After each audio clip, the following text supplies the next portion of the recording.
Neste vídeo extra sobre subrotinas, eu vou apresentar o conceito de recursividade ou recursão. O que é recursividade? A gente vai definir recursividade como sendo uma subrotina que consegue invocar a si mesma, a si própria. Dessa forma, uma função recursiva, ou uma subrotina recursiva, é uma função ou procedimento que chama a si mesma diretamente. A gente vai chamar isso de recursão direta ou indiretamente por meio de outra função. Para quê? Para resolver um problema qualquer. E para resolver esse problema, as funções recursivas vão dividi-lo em dois casos. Um caso base, que é o caso mais simples, e o caso geral, que é o que se aproxima ou se assemelha ao problema original. Muitas vezes a gente vai usar a recursividade para resolver problemas que são difíceis de resolver de outra forma, com algoritmos convencionais. Então, uma coisa que tem que ficar bem clara é que a gente pode reescrever algoritmos escritos de forma, vamos dizer assim, convencional, de forma recursiva. E a gente também pode pegar um algoritmo recursivo e escrever de forma convencional.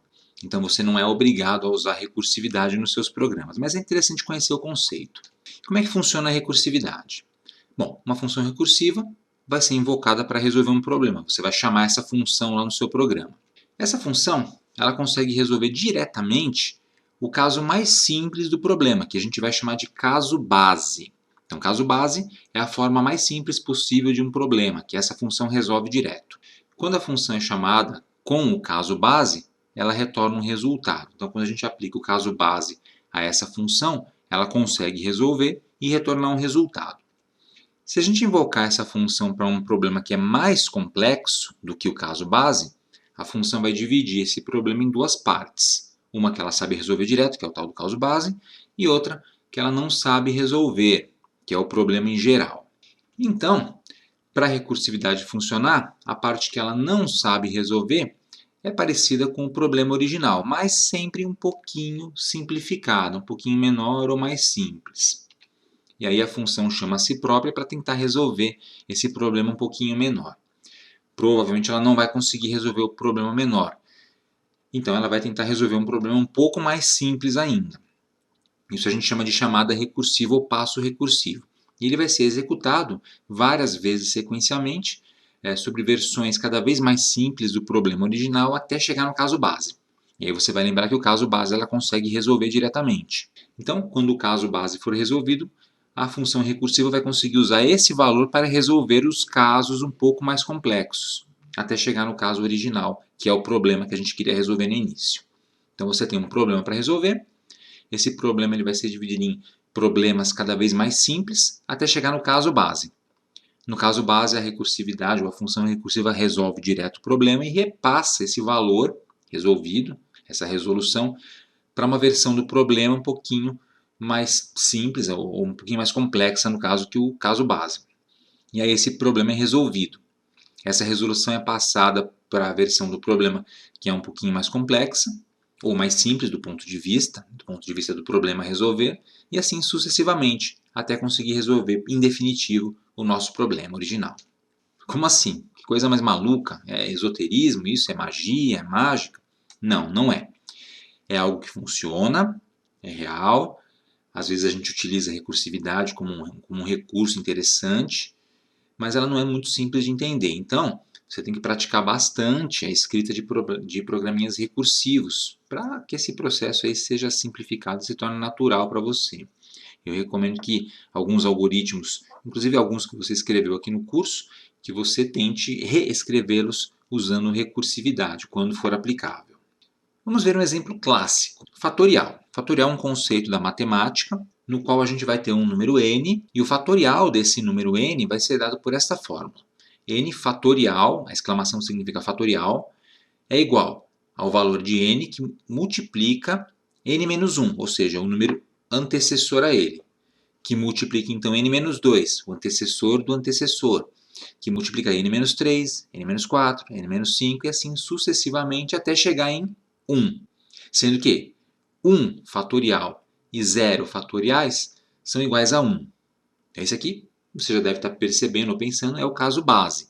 Porque se a gente resolve direto 1 fatorial e 0 fatorial, já sei, é 1. Então sempre que eu for calcular o fatorial desses dois números, já está calculado, na verdade. 5 fatorial, então, vai ser igual a 5 vezes o antecessor 4, vezes o antecessor 3, vezes 2, até chegar em 1, que é igual a 120. Então, 5 fatorial é igual a 120.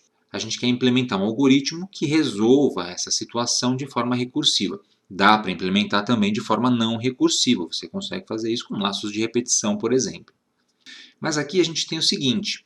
Esse fatorial é uma sequência de operações que são parecidas, são iguais, na verdade, são multiplicações por antecessores, cada vez mais básicas, porque a gente vai multiplicando o número por um valor cada vez menor, até chegar em 1. E o 1 é um caso base, porque a gente já sabe diretamente qual é o valor do fatorial de 1. Então, esse aqui é um exemplo perfeito para a gente estudar a recursão, ou recursividade. Então, o funcionamento seria isso. Fatorial de 5. 5 fatorial é 5 vezes 4 fatorial. Porque é 5 vezes 4 vezes 3 vezes 2 vezes 1. E 4 fatorial é 4 vezes 3 vezes 2 vezes 1. Então, 5 fatorial é 5 vezes 4 fatorial. 4 fatorial é 4 vezes 3 fatorial. 3 fatorial, 3 vezes 2 fatorial. E o 2 fatorial? 2 vezes 1 fatorial. E 1 fatorial é o caso base, é 1, já está resolvido. Então, de posse desse valor 1, a gente faz o percurso inverso. 1. Então, 2 vezes 1 fatorial, na verdade, é 2 vezes 1. 2 vezes 1 é 2. Portanto, 2 fatorial é 2. Então, 3 vezes 2 fatorial é 3 vezes 2, que é 6. Então, 3 fatorial é 6. 4 vezes 3 fatorial, portanto, é 4 vezes 6, que é 24. Então, 4 fatorial é 24.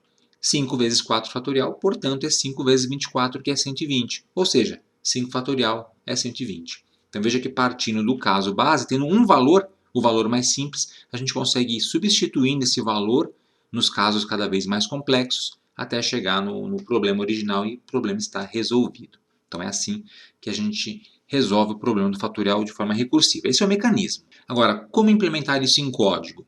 Então, vamos para o Portugal Studio e vamos criar o fatorial recursivo.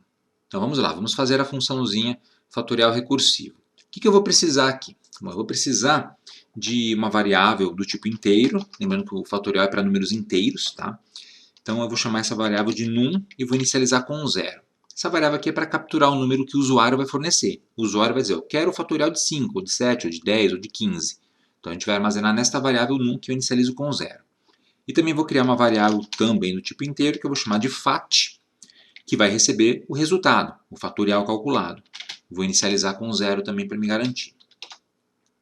Beleza. Agora eu vou escrever uma mensagem aqui no meu programa, do tipo cálculo do fatorial de um número. Beleza. Então, cálculo do fatorial de um número. Embaixo, escreva, digite um número positivo. Então, digite um número positivo. Tem que ser positivo para o fatorial. Tá? E se o usuário quiser digitar um negativo? Aí você tem que certificar que haja algum tipo de validação para impedir que ele execute um negativo. Eu não vou fazer isso aqui porque senão toma tempo demais. Mas você deve implementar isso aí para treinar, inclusive. Lemos o número e colocamos na variável num. Aí a variável fat vai receber o resultado da função fatorial, que age em cima do número que o usuário digitou. E aí eu vou mandar escrever na tela uma mensagem do tipo o fatorial de número que o usuário digitou é, e concateno com o conteúdo da variável fat. É isso que a gente precisa. Então esse é o programa principal. Esse programa ele é baseado, portanto, nesta função fatorial. Que veja, o próprio Portugal Studio está dizendo que não foi declarada, porque é ela que a gente vai criar agora. Então vamos criar essa função fatorial. Fora da função início, como você já sabe, a gente pula aqui uma linha e a gente vai definir uma função que eu vou chamar de fatorial. Essa função devolve um valor inteiro, ela é uma função, não é um procedimento. Então se ela devolve um valor inteiro, eu vou dizer que temos um inteiro aqui. O nome dela vai ser aquele ali que eu dei, fatorial. Pode ser o nome que você quiser, na verdade, né? Desde que você use o nome ali em cima. E ela vai receber como argumento também um valor inteiro. Eu vou chamar de n. Tá? Posso chamar do que eu quiser aqui.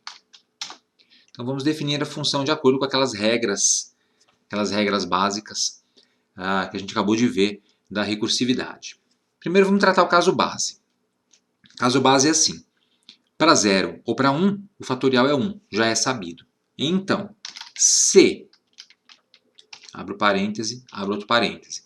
Se o valor de n passado para a função for igual a 0, ou se o valor de n for igual a 1, nós já sabemos qual é o fatorial. Então, eu mando a função retornar o valor 1. Então, a função retorna 1. Esse é o caso base. Tem que existir um caso base. Se você não conseguir determinar um caso base na hora de analisar o problema, você não vai conseguir criar uma função recursiva para resolver o problema. Vai ter que resolver com uma função convencional. Beleza. Então, se n igual a 0 ou 1, retorne 1. Tá, deixa eu colocar um parêntese que faltou aqui. Se não, e se não for 0 ou 1 que o usuário digitou? Então, nesse caso, agora aqui vem a recursividade. Se não, retorne, como que é o fatorial? É o valor de n multiplicado pelo seu antecessor. E como a gente viu lá nos slides, na verdade é o valor de n multiplicado pelo fatorial do seu antecessor. Então, o fatorial de 5 é 5 vezes 4 fatorial, o de 4 é 4 vezes 3 fatorial, e assim por diante. Então, a gente vai mandar ele retornar o n multiplicado pelo fatorial do anterior, do antecessor, que é n menos 1. Veja que interessante. Estamos chamando dentro da função fatorial a própria função fatorial. E aqui está a recursividade. Quando eu passar para essa função um valor que não é 0 nem 1, a função vai cair nesse senão, esse valor lógico aqui, esse teste lógico vai retornar falso, vai cair no senão, e aí o número que o usuário digitou vai ser multiplicado pelo fatorial do antecessor dele. Mas o fatorial do antecessor dele nós não temos, sem problema. A função fatorial está sendo chamada de novo, então ela vai ser chamada agora para o número anterior, 4, por exemplo. E aí, esse processo todo vai se repetir até chegar no caso base. O caso base retorna o 1 para o chamador, que então calcula o fatorial daquele valor, que retorna para o outro chamador, que retorna para o outro chamador, até chegar no valor n que o usuário digitou. E isso deve resolver o problema. Certo? É meio complicadinho de entender, mas você vai ter que fazer um esforço aí para entender esse mecanismo. Tá? Volta o vídeo, assiste outras vezes, tenta fazer o exercício. Mas vamos testar para ver se isso aqui realmente funciona. Então, rodando o programa, cálculo do fatorial de um número. Digite o número positivo. Vamos começar com 5, que a gente já sabe qual é o valor. Então, 5. Enter. O fatorial de 5 é 120. Beleza. Agora, note que o tempo de execução ele foi um pouco elevado. Isso acontece porque com uma função chama ela própria várias vezes em sequência e depois tem que ficar retornando os dados, os valores para ela própria, as funções recursivas não costumam ter uma performance muito boa. Então você vai usá-la com parcimônia, quando vale a pena. Quando simplificar o código de tal forma que vale a pena você criar esse tipo de função. Tá? Se a gente tiver passos muito grandes, uma grande quantidade de passos, essa função acaba ficando muito lenta. Por exemplo, eu vou executar de novo para o fatorial de 10. O fatorial de 10 é 3.628.800. Veja que o número vai aumentando bastante. Se eu chamar de novo para o fatorial de 50, já deu 0. Meu programa não conseguiu calcular. Estourei aqui. É um número muito grande. Vamos tentar um fatorial um pouco menor, de 30. Tá aí. Agora vai ter um pouquinho mais rápido que o programa já está carregado na memória. Mas é isso aí, gente. Então, essa aqui é uma função recursiva, uma forma de função recursiva. Não é apenas assim que a gente pode criar uma função de fatorial. Dá para criar também com laços para, mandando ele executar os passos de n até 1, x vezes, conforme a gente precisar. Mas é uma forma interessante, é legal você conhecer isso aqui, treinar um pouquinho, porque às vezes vai te ser útil escrever funções recursivas. E é isto. Então é isso aí, pessoal. Espero que vocês tenham gostado desse vídeo. Aproveitem para se inscrever aqui no canal da Boston Treinamento, se vocês não forem inscritos ainda. E se já forem inscritos, cliquem no sininho aqui embaixo para ativar as notificações e assim serem avisados quando tivermos conteúdo novo postado aqui no canal. E se você quiser contribuir com a Boston Treinamentos, torne-se membro do nosso clube de canais. Temos o link aqui embaixo na descrição do vídeo e também o botão Seja Membro do YouTube com as instruções. E não deixe de acessar o nosso website www.bostontreinamentos.com.br, além de nos seguir nas redes sociais, que estão aparecendo aqui em cima. Obrigado e até a próxima!